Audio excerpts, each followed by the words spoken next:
I'd like to tell you a quote that came out of the European Union from one of their top diplomats. And that quote was, "Europe is a garden. The rest of the world is a jungle. And in order to protect the garden, we have to go out and take care of the weeds." Now, we have been studying for 25 years at Family Watch International the agenda that is being imposed upon the African family. And this is coming largely from Europe and their allies. And it's coming under the umbrella of something called SRHR, the Sexual and Reproductive Health and Rights Agenda. And under that, we have something called the triple toxic content that's being pushed in policies and programs and laws all across Africa.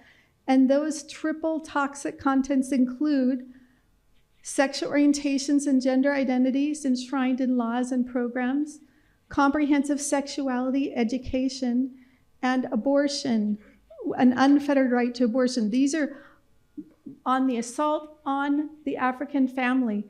Now at Family Watch, we have a theme song called Save the Family. And it goes like this: the family is the beating heart that keeps the nation strong. If families fail, then nations fall, and all that's good is gone. Now is the time for a grassroots movement from the representatives of the people to put forward a protocol that could protect the African family.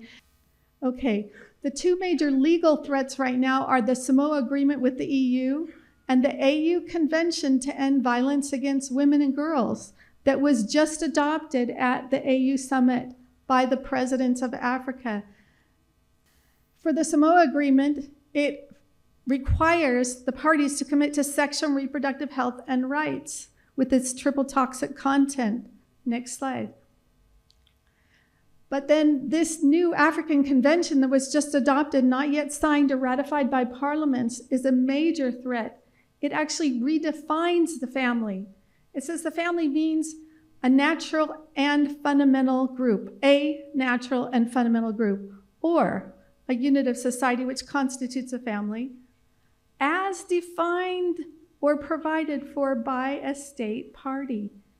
This means every state can define the family as they wish, and not according to the 5 binding treaties that call for the protection of the natural family as a fundamental group unit of society. And this violates the African Charter, which says the family shall be the natural unit and basis of society. It shall enjoy the protection and support of the state for its establishment and development. There's been foreign infiltration of key AU organs that is going to be destructive to the family, including in this African Convention that has just been adopted by the presidents.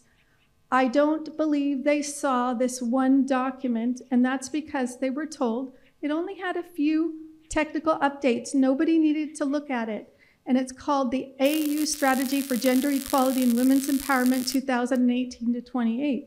This is endorsed in this binding treaty for Africa. What is this strategy?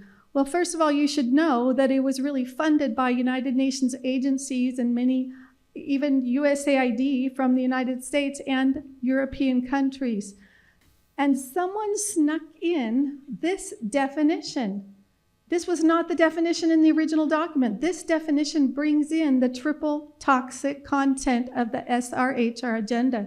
It defines sexual and reproductive health and reproductive rights together should be understood as the right for all, that means even children, whether young or old, women, men, or transgender, straight, gay, lesbian, or bisexual, to make choices regarding their sexuality and reproduction. This brings in the triple content that is so toxic. It brings in abortion for reproductive choices. It brings in the LGBT sexual orientation, gender identities.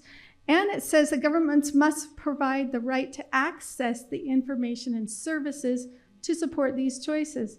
How did this get into an AU document? And how did it get endorsed in a binding treaty?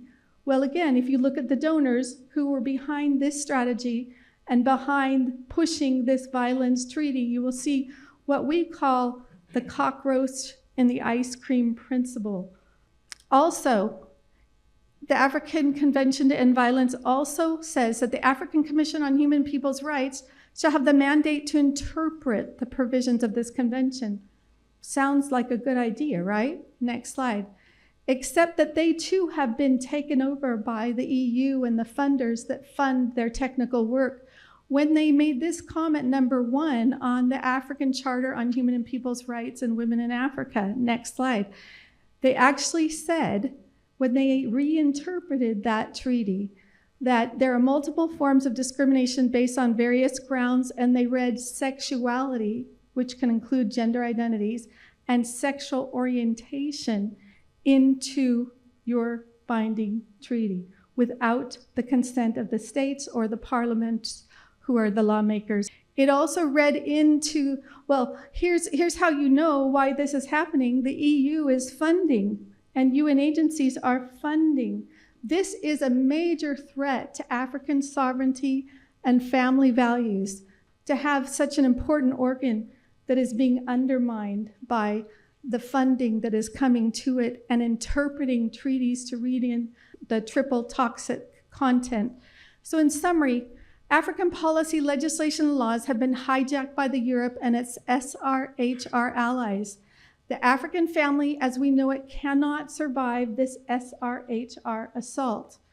A bottom-up approach from the people's representative, who are here from all across Africa, is essential to the protection of the African family sovereignties and values.